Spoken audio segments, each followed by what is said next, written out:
Ada isu bahwa ijazah palsu Jokowi itu dibeli dari temannya seharga 10 miliar. Itu pada saat Jokowi selesai periode pertama wali kota Solo. Karena Jokowi mendapatkan simpati popularitas sampai 90%. Ya, itu penggiringan isu menurut saya. Ya, kalau kita mengacu kepada aturan Undang-Undang Nomor 42 Tahun 2008, sama sekali tidak ada alasannya Jokowi memalsukan ijazahnya. Ya, lawang menjadi calon presiden, menjadi presiden dan wakil presiden itu cukup ijazah SMA kok. Artinya, Mulyono sengaja membuat kegaduhan terhadap... Kalau memang analisanya Mbak Novi seperti itu, pertanyaannya kenapa nggak dari dulu kalian mendorong Pak Jokowi untuk memperlihatkan ijazah aslinya? Kenapa justru kalian memberikan tanggapan semacam ini? Nih kata politisi PDIP ya, Bapak Arya Bima. Katanya tuduhan ijazah palsu Pak Jokowi itu adalah wong gendeng. Contohnya saja PD Perjuangan pasti akan ketakutan ya. Orang-orang oposisi pastinya akan ketakutan. Orang-orang yang tidak suka dengan Bapak Jokowi akan merasa ketakutan. Itu faktanya seperti itu. Dengan cara apapun ya, mereka akan melakukan apapun untuk menjatuhkan nama Bapak Jokowi.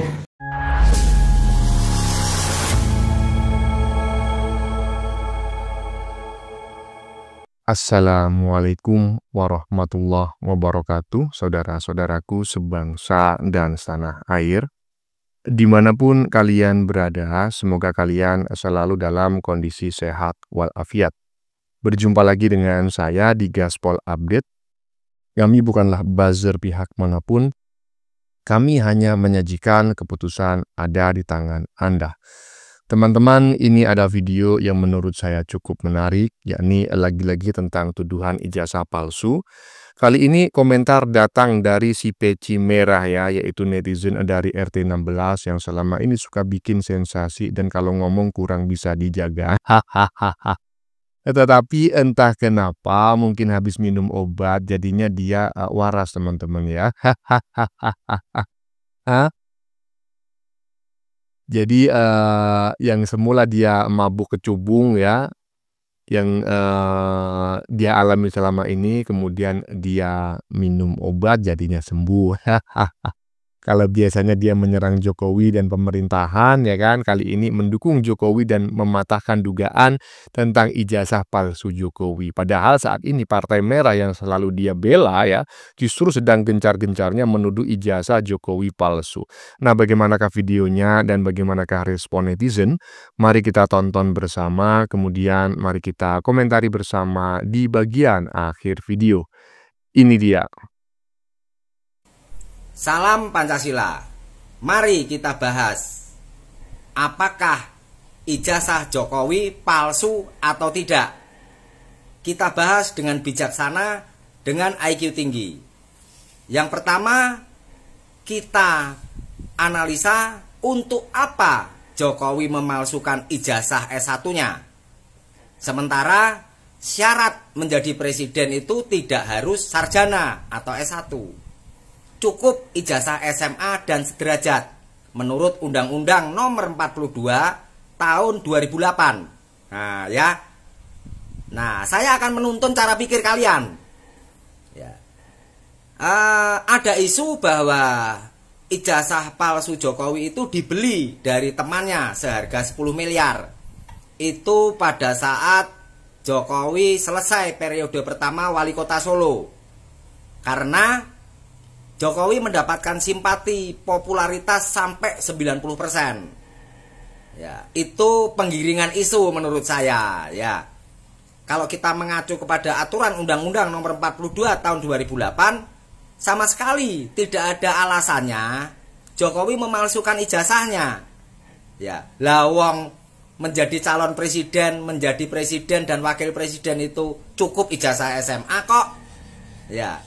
Di sini saya bukan soal membela Jokowi atau membela yang kontra Jokowi, tetapi saya berusaha untuk meluruskan, ya, menengahi. Ya, kalau orang memalsukan sesuatu sudah pasti untuk tujuan penting. Sedangkan kalau untuk mencapai jabatan presiden, Jokowi tidak ada alasan untuk memalsukan ijazahnya. Maka saat ini ya, isu itu sudah bergulir sampai pengadilan. sampai melibatkan Universitas Gadjah Mada yang dalam hal ini adalah pihak yang sangat dirugikan. Ya. Jadi ikuti terus IQ tinggi Sang Pancasila. Silahkan komen bebas. Merdeka. Kali ini saya sepakat ya dengan apa yang disampaikan oleh si peci merah ini ya. Walaupun ya ini adalah kesepakatan saya pertama kali ya dengan si peci merah. Biasanya saya nggak percaya gitu kan. Iya nggak sepakat karena omongannya ngawur semua. Baru kali ini bener nih. Jadi Jokowi itu nggak memiliki kepentingan apapun untuk memalsukan ijazah kuliahnya. Karena kalau hanya sekedar untuk menjadi presiden minimal SMA dan dia sudah punya gitu loh. Kenapa dia harus memalsukan ijazah kuliah? Hah? Iyalah. Jadi ini sangat-sangat sependapat saya dengan si peci merah ya. Walaupun biasanya kalau ngomong itu ya nggak jelas gitu. Lanjut. Artinya, Mulyono sengaja membuat kegaduhan terhadap. Kalau memang analisanya Mbak Nopi seperti itu, pertanyaannya kenapa nggak dari dulu kalian mendorong Pak Jokowi untuk memperlihatkan ijazah aslinya?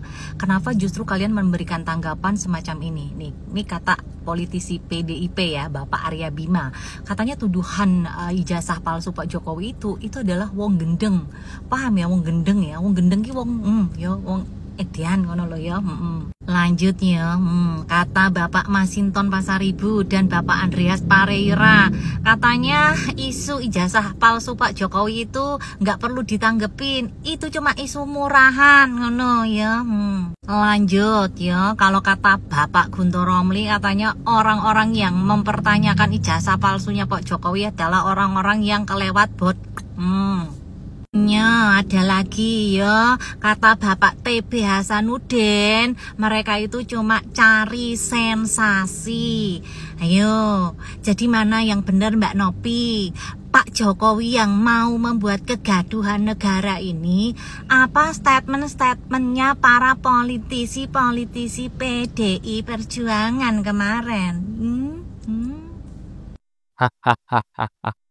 Berbeda dengan si peci merah ya kan, si Buluk ya kan yang mengaku-ngaku dirinya mirip sebagai mirip bule, tapi mungkin bule Afrika mungkin ya atau bule Zimbabwe ya.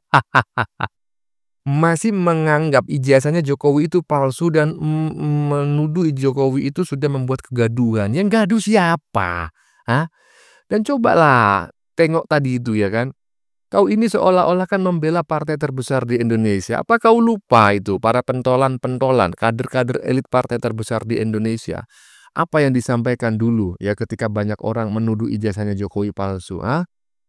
Iya katanya wong gendeng ya kan. Orang yang menuduh ijazah Jokowi palsu itu adalah wong gendeng. Itu Arya Bima. Dan itu sampai saat ini jejak digitalnya masih bisa dilacak gitu loh. Aduh, jadi lu ini Buluk ya, itu masuk kategori orang gendeng ya berdasarkan pernyataan Arya Bima tersebut. Lanjut. Jokowi malah diuntungkan dengan isu ijazah palsu. Kok bisa? Guys, siapa sangka ternyata Jokowi itu malah dapat keuntungan loh dengan ramenya dugaan ijazah palsu. Dugaan keuntungan Jokowi ini disampaikan sama analis komunikasi politik yaitu Henry Satrio. Bagi dia, lewat isu tuduhan ijazah palsu ini, Jokowi malah bisa mendapat penilaian sedang terzolimi. Dan ini bisa menaikkan simpati ke Jokowi. Apalagi UGM juga terus menampilkan bukti kalau ijazah Jokowi tersebut adalah asli. Akhirnya rakyat akan menilai tuduhan ke Jokowi ini adalah bentuk kezoliman dan kebencian semata. Kalau menurut kalian, Jokowi bakal ngambil keuntungan ini apa nggak sih guys? Nah itulah yang saya herankan ya. Kalau memang orang-orang yang pembenci Pak Jokowi ini memiliki kecerdasan atau bukan kecerdasan ya, memiliki intelektual rata-rata saja ya. Bukan di atas rata-rata. Rata-rata saja kecerdasan manusia. Dia akan mengerti bahwa semakin dia menyerang Pak Jokowi, semakin sering dia membicarakan Pak Jokowi, semakin sering menyebut nama Pak Jokowi. Nama Pak Jokowi ini akan semakin diingat oleh masyarakat Indonesia. Dan dalam ilmu branding image itu baik bagi Pak Jokowi. Karena walaupun Pak Jokowi saat ini nggak memiliki jabatan, rakyat tidak melupakannya. Lah kalau memang kalian itu membenci Pak Jokowi, lah kenapa kalian itu justru melakukan sesuatu yang menyebabkan Jokowi semakin dicintai oleh rakyat? Apalagi ya ini saya dapat informasi bahwa tahun ini ya kan Jokowi akan mendirikan partai ya. Coba bayangin, ketika Jokowi tidak pernah hilang dari hati masyarakat kemudian bikin partai. Aduh, udah habis partai yang lain itu nanti ya. Lanjut. Jadi andai saja ya masalah tuduhan ijazah palsu ini nanti di pengadilan dimenangkan oleh Bapak Jokowi sekalipun, itu bakalan banyak isu-isu yang akan digulirkan. Kebohongan-kebohongan yang akan sengaja dibuat. Karena kenapa? Ini by info saja. Tahun ini ya, insya Allah Bapak Jokowi akan membuat partai baru dan situ akan diumumkan partai Bapak Jokowi ini. Paham nggak sampai di sini? Kenapa elit-elit politik itu sangat ketakutan dengan Bapak Jokowi? Ya karena Bapak Jokowi akan membuat partai yang nantinya itu akan menjadi partai kuda hitam yang sangat luar biasa yang akan siap bertarung di tahun 2029. Contohnya saja PD Perjuangan pasti akan ketakutan ya. Orang-orang oposisi pastinya akan ketakutan. Orang-orang yang tidak suka dengan Bapak Jokowi akan merasa ketakutan. Itu faktanya seperti itu. Dengan cara apapun ya, mereka akan melakukan apapun untuk menjatuhkan nama Bapak Jokowi. Jadi tidak seheran setelah nantinya hilang isu ijazah palsu ini dan nantinya dimenangkan oleh Bapak Jokowi, masih banyak isu-isu yang lain akan digulirkan. Ingat, bangsa kita ini sedang diancam oleh para elit-elit politik, para koruptor. Bangsa kita sedang diancam oleh para HTI. Faktanya seperti itu. Tidak akan ada hentinya untuk orang menyerang Bapak Jokowi. Nah, apa yang saya katakan tadi, ya kan? Sepertinya Pak Jokowi memang fix tahun ini akan membentuk partai atau mendirikan partai seperti yang pernah disampaikan oleh Jokowi beberapa waktu yang lalu, yakni Partai Super TBK ya. Jadi partai yang di grand design untuk menjadi milik semua anggota, tidak menjadi milik keluarga tertentu ya. Dan sepertinya menurut Mas Prahen Wijaya, isu-isu yang akhir-akhir ini kembali menghangat itu disebabkan oleh kebakaran jenggot, kelojotan, kejang-kejangnya para politikus-politikus partai lain yang ketakutan ya dengan rencana Jokowi membuat partai baru ya. Tetapi menurut saya justru sebaliknya ya kan, si partai-partai yang kelojotan ini intelektualnya di bawah rata-rata, sehingga serangan yang dia lakukan justru menyebabkan Pak Jokowi itu semakin dicintai oleh rakyat Indonesia. Kan bodoh namanya. Hahaha, lanjut. Pak Jokowi, kenapa kok pakai kacamata? Oh kan, katanya kacamatanya dulu pecah, saya minus, karena minusnya kecil, setelah itu nggak pakai lagi. Oh, jadi ya aneh. Sebelumnya tidak pakai kacamata, pas ada ijazah pakai kacamata, surat nikah juga pakai kacamata, yang sama fotonya itu juga, setelahnya nggak ada lagi pakai kacamata. Berarti itu palsu. Karena sudah dianalisis secara saintifik. Kan ijazah yang ditunjukkan kepada wartawan, itu ijazah palsu. Itu. Jadi sudah jelas dari temuan kita di UGM dan temuan di Solo di rumah Jokowi, di UGM skripsi palsu, di rumah Jokowi ijazah palsu. Gitu. Maaf guys, saya sekarang lagi berdandan seperti panitia surga. Ijazah palsu, penjarakan Jokowi. Oke. Saya kira ya, setelah mereka ini pulang kemarin dari rumah Pak Jokowi, saya kiranya mereka ini sadar gitu. Oh, ternyata ya udahlah gitu. Sia-sia juga. Ternyata masih berlanjut dan masih kumat. Sekarang gitu, marah-marah, congornya boleh, kenceng banget. Kemarin pas di rumah Pak Jokowi, senyum-senyum, nggak ada nyali. Giliran udah keluar, udah gak di sana lagi, mulai lagi kumat. Ternyata nyalinya cuma segitu. Beraninya di belakang doang, seperti katak dalam tempurung. Saya jadi kasihan ya sama mereka ini. Takutnya nanti mereka ini pas mati, dicabut nyawanya oleh malaikat, pas di dalam kubur, di alam barzah nanti, pas ditanya oleh malaikat Mungkar dan Nakir, "Ma rabbuka?" Terus mereka jawabnya, "Ijazah Jokowi asli atau palsu?" karena masih penasaran sampai mati gitu. Takutnya nanti tiba-tiba nyawanya dicabut malaikat lebih dulu dari Pak Jokowi. belum tahu tuh ijazah Pak Jokowi asli atau palsunya. Keburu metong kan. Ditanya malaikat, jawabnya itu doang. Saking penasarannya. Mana biuka? Terus jawabnya, ijazah Jokowi palsu, skripsinya palsu. Lagian juga ya gini.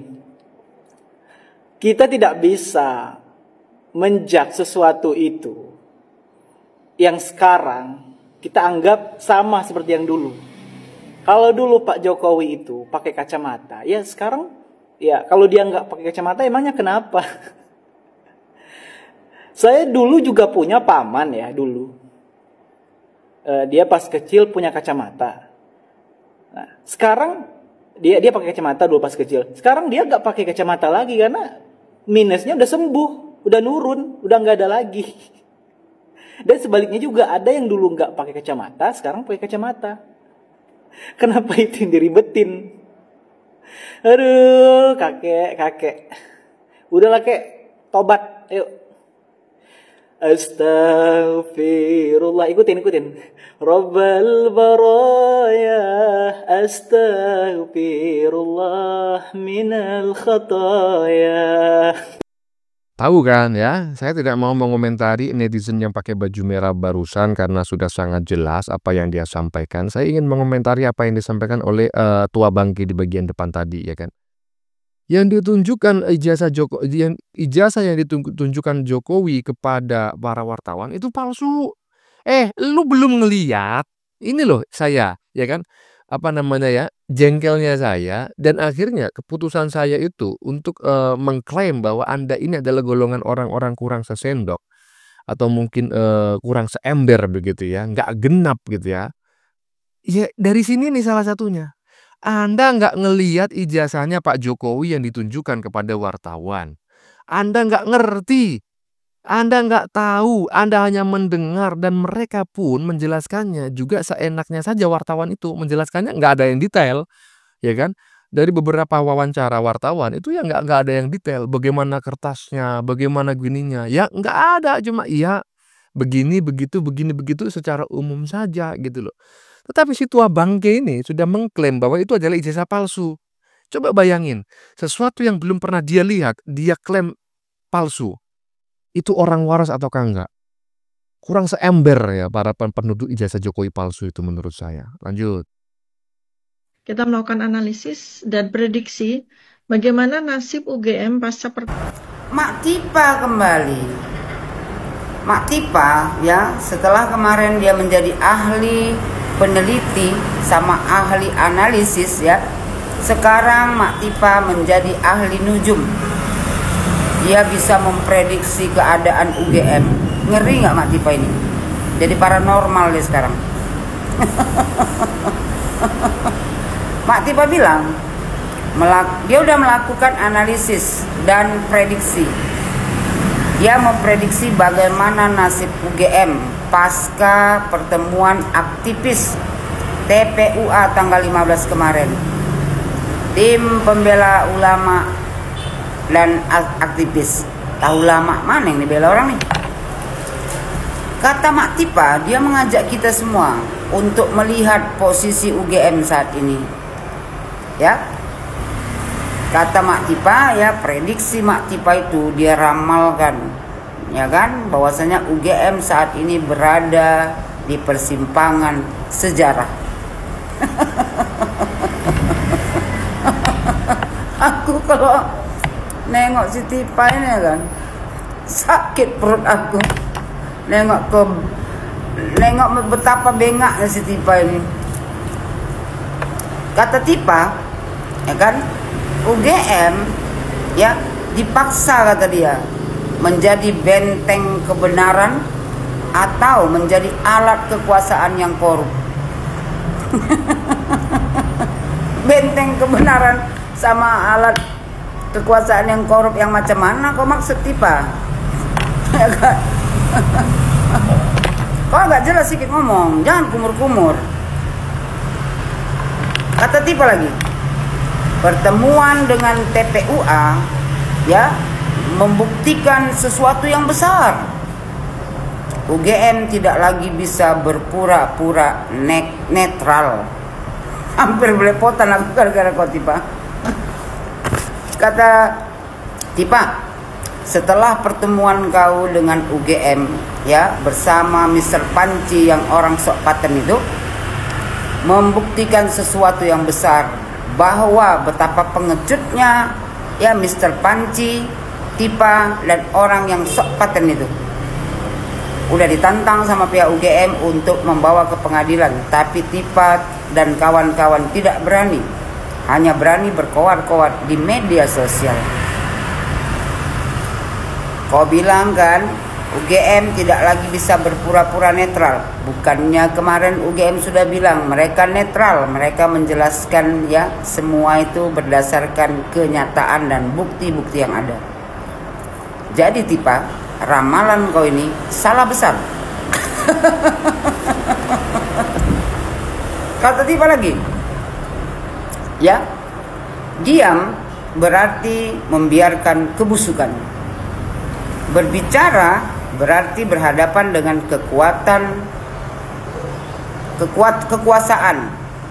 Maksudnya itu kalau UGM diam ya kan berarti membiarkan kebusukan. Kalau UGM berbicara ya kan berhadapan dengan kekuasaan. UGM tidak diam Tipa. Bukannya UGM sudah bersuara berkali-kali. Jadi kalau kau bilang UGM diam membiarkan kebusukan, salah kau. Kau yang busuk, bukan UGM. Kau bilang kan kalau berbicara berarti berhadapan dengan kekuasaan. Kekuasaan yang mana? Pak Jokowi udah nggak berkuasa lagi. Kalaupun berbicara UGM, ya nggak ada urusannya lagi sama Pak Jokowi. Karena Pak Jokowi nggak berkuasa lagi, jadi mereka nggak akan takut. Dulu pun waktu Pak Jokowi masih berkuasa, ya kan?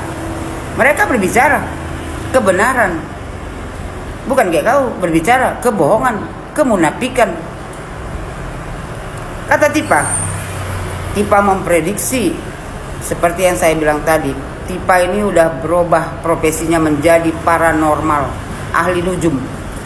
Dibilang Tipa, prediksi UGM ke depan ada 3 jalur. Jalur pertama, jalur keberanian moral menjadi UGM reformis. Jalur kedua, ketiga tak perlu dibaca lagi karena semuanya, ya kan? Jalur Tipa ini jalur orang yang abnormal. Ya Allah ya Rahman. Tipa ini menggiring opini masyarakat untuk menyalahkan pihak UGM, seolah-olah UGM itu bermain dengan Pak Jokowi, seolah-olah UGM itu menjual ijazah kepada Pak Jokowi, ya kan? Tipa kemarin kan udah dibilang, kau bawalah ke pengadilan, nggak usah kau tiap hari bikin video. Kalau video kau tuh tadi, ya kan, enak dipandang, ya nggak apa-apa, enak didengar. Ini ya kan mendengarnya aja Wak, malas. Tapi terpaksa juga lah di komen. Karena apa? Ya kau ini udah menebar kebencian kemana-mana. Kalau nggak ada yang mengkomen video-video kalian ini, ya PT kalian semua ini, ya kan bisa jadi rakyat Indonesia nanti percaya sama kalian. Kalau mereka nggak mengerti, lama-lama percaya. Makanya ya buat seluruh rakyat Indonesia ya yang menginginkan negara kita ini rukun damai, ya kan, kalau ada video seperti ini tolong kalian counter. Kalau nggak apa, saudara-saudara kita di pedalaman ya yang mereka nggak mengerti, nanti mereka lama-lama percaya. Itu yang diinginkan orang ini, khususnya si Tipa ini. Jadi Tipa, menurut aku ya, kau itu berhentilah menjadi peramal. Karena ya bidang ahli nujum ini nggak pas sama kau. Mimik muka kau itu nggak cocok kalau kau tuh bilang memprediksi. Nggak pas kau jadi ahli nujum, nggak pas kau jadi paranormal. Karena apa? Karena kau abnormal. Aduh, tobatlah kau Tipa. Aduh, ya kan? Ibu Yohana, janganlah terlalu serius mengomentari si Dokter Mangkrak, ya kan? Dokter Mangkrak itu sedang berhalusinasi, menganalisis. Kau menganalisis menggunakan pendekatan apa? Ya, pendekatan apa? Kau itu okelah seorang dokter ya kan, tapi kau itu bukan seorang ahli politik, bukan seorang ahli HI hubungan internasional misalnya, bukan ahli komunikasi, bukan ahli bahasa ya kan, bukan ahli branding image. Nggak ada. Kalau lu dokter, yang ngerti lu itu ya berhubungan dengan ilmu kedokteran.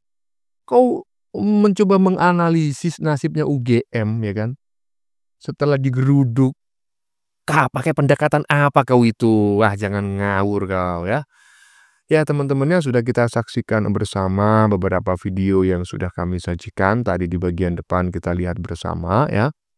Video tentang pernyataan si peci merah yang kali ini saya sangat setuju ya, karena sangat logis sekali pendapatnya tadi di bagian depan sendiri. Dan baru kali ini saya setuju dengan pendapat si peci merah ya. Ya mungkin benar si peci merah ini habis minum obat jadinya sembuh.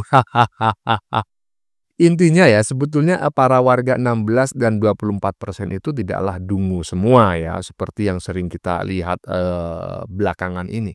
Kalau minum obat mungkin mereka akan sembuh kok ya dari kedunguannya. Karena kedunguan yang mereka alami sebetulnya mungkin pengaruh kecubung gitu ya, yang terlalu banyak dikonsumsi. Jadi mabok dan berhalusinasi. Atau mungkin kebanyakan menghirup lem Aibon ya. Intinya kalau minum obat mungkin banyak yang sembuh lah. Bagaimana menurut kalian? Keputusan ada di tangan Anda. Silakan tulis di kolom komentar, baik Anda yang setuju maupun yang tidak setuju dengan isi konten ini. Sebelumnya saya memohon maaf jika dalam penyajian konten ini ada kata-kata yang menyinggung, kurang tepat penggunaannya, atau ada data yang dianggap keliru atau salah. Saya memohon maaf yang sebesar-besarnya. Kita jumpa lagi di lain video. Salam NKRI.